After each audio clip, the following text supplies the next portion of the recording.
Hey, Bitsians!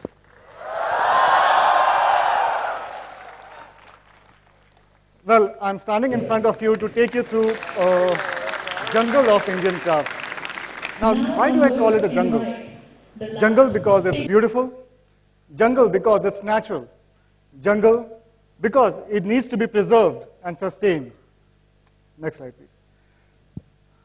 So what you see here is actually a leather painting. Leather painting has its roots in about 3 BC, and it gained its prominence around the Vijayanagar Empire in India.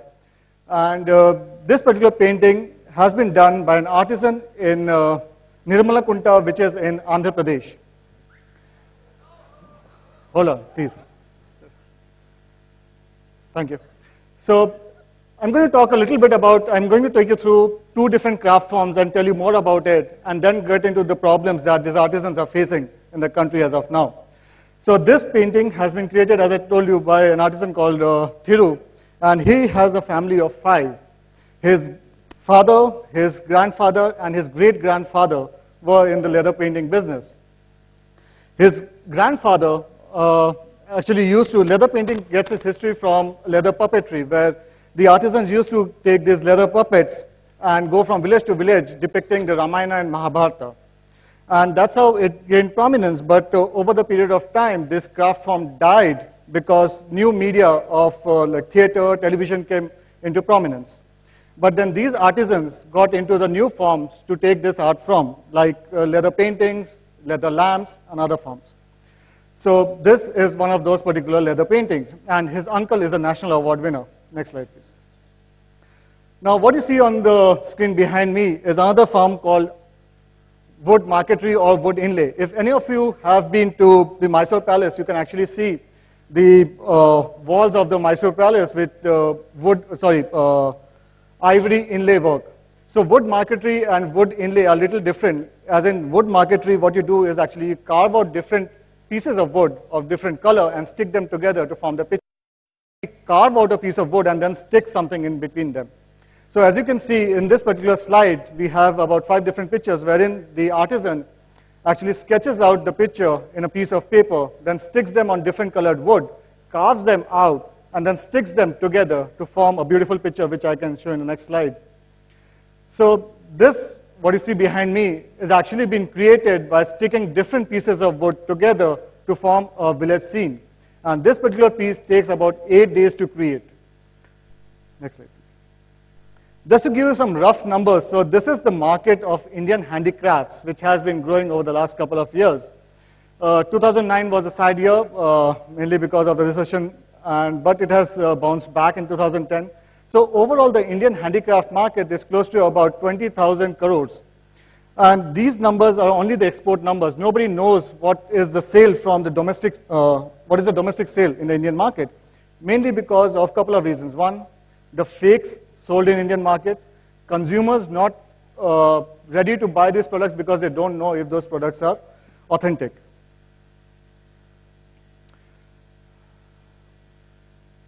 Previous slide, please. Previous one, thank you. So 23 plus million people. This is just the Indian industry. After agriculture, handicraft is the 2nd largest occupation in India with 23 plus million people.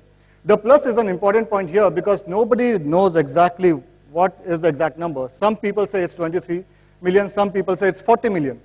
So I've taken the conservative number saying that 23 is the minimum, so 23 plus million people, artisans and craftsmen in India alone, with being the 2nd largest occupation in India.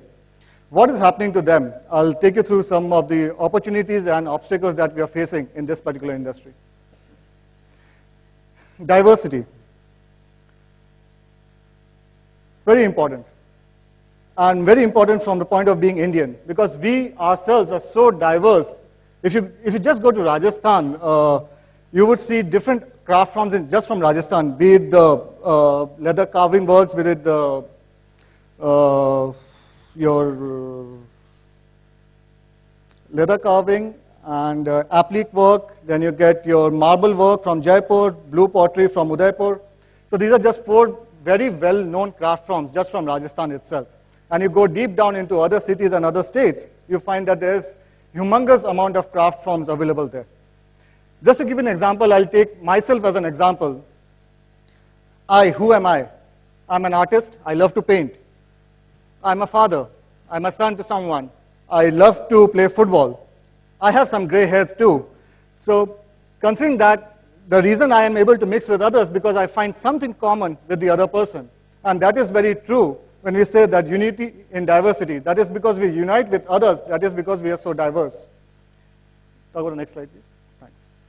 Sustainability. So I'll take a few minutes on talking about sustainability. How do we sustain these particular craft forms? So 10% of these artisans and craft people give away their craft forms every 7 to 10 years. Reason being, they are not able to get the money that they work for. Let's take that example of a handmade product and a machine-made product. The wood marquetry product that I just showed you about, so that particular craft piece took about 8 days for Vasant, this is an artisan who created that particular piece. Now, he spent 8 days, and let's take, for example, his raw material for that particular wood was about approximately 200 rupees. Now, these people are not educated enough to price their product. At the end of the day, he would sell it for maximum about 300 rupees. And all he's charging you for 8 days is 100 rupees. So that's not fair to him. Now take, for example, a machine-made product. Machine-made product of a similar kind would actually take hardly about 1 day on a max on the higher side. And you would get the same product with a better finishing at almost about 200 or 150 rupees. This is just ballpark numbers. Now, you as a consumer, when you go out to the market to buy these kind of products, you would obviously go for a well-finished product, not caring if it is handmade or machine-made. This is one of the reasons why this kind of art form or handicraft is dying in India, or pretty sure in other parts of the world too. So what do we do to sustain them? Next slide. So what some of us are doing is selling these products as a story rather than on the face value of that particular product. To give you another example, let's take, for example, of Mewar painting. Mewar is a province in Rajasthan. And what happens with the Mewar painting is that it's a 16th century art. But why have people been buying Mewar paintings till now?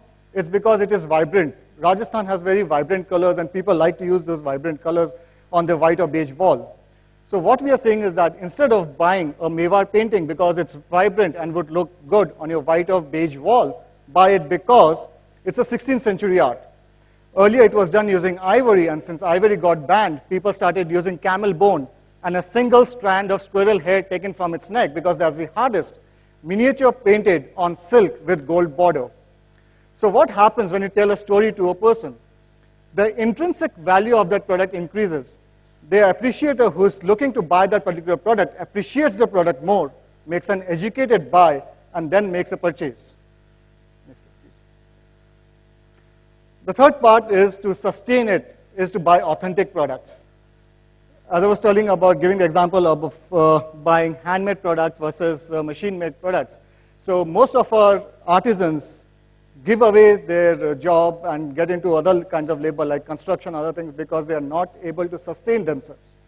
And my urge to you is to, if you're looking to buy something, buy authentic products rather than machine-made products. So this slide talks about a sustainable model. I'll take about a minute or two on this. So the 4 parts to a sustainable model is social networking. So social networking could be kind of partnering with institutions like the design institutions of NID or Srishti in Bangalore and other schools and getting the designs to these artisans, what we are trying to do. Second is social networking platform. So create a platform for the artisans to interact with each other and get a fair value for their products. The next is educate, educating the client about that particular product. Third is transparency. Be transparent with the artisans. Just to give an example, so when I was visiting Nirmala Kunta to meet these artisans, they were very hesitant to meet me. They said that there's another person who's coming from the city and he's here to exploit us. So there's a fear in the mind of these artisans, and they're not ready to come out of their shell because they have been exploited over a couple of, if not years, but a couple of decades. And they are not ready to open up. You speak to them for a couple of times and then they realize, okay, yes, this is not an enemy. But at the same time, what happens is that they have been so exploited by the middlemen in between is that they are very hesitant to open up and come forth to you. So transparency is very important. So tell them how you're going to help them out and reach out to them and help them market their products, and this helps them. And the last one is social investment. How do you invest back into the society? So once you sell their products, is there a medium to invest back into the society, give it back to them, and that should be the objective. Next slide, please. So I'm on to my final slide, and I'm sure I'll be breaking the barrier by finishing out. Oh, I missed it. I thought I'll cross it by half the time. But the couple of challenges that we faced was handmade versus machine-made, which I just spoke about. Language. 22 official languages in India. You go from one state to the other and the language changes. You go from one village to the other, the language and the dialect changes. So any Indian who has lived in different states and different cities for some time could obviously pick up about 4 or 5 languages. I speak 5 languages. And, but even that 5 languages is about what, 20% of the overall Indian languages. So it's very difficult to communicate with these artisans in the local language. So that is one of the biggest barriers that we faced. The next one was logistics. India is a vast country. Getting a product from one place to the other, fighting for all the policies is very difficult. So that was another logistics, but we are managing it somehow. And the last part, what we talk about is sustenance that I also covered for a couple of minutes before. The final slide, please. So this slide talks about 12 different craft forms from different parts of India, all authentic products, all handmade, and all ready to be bought by consumers like you and us. But are we ready to support them and buy these products? Is the question I want to leave you with. Thank you.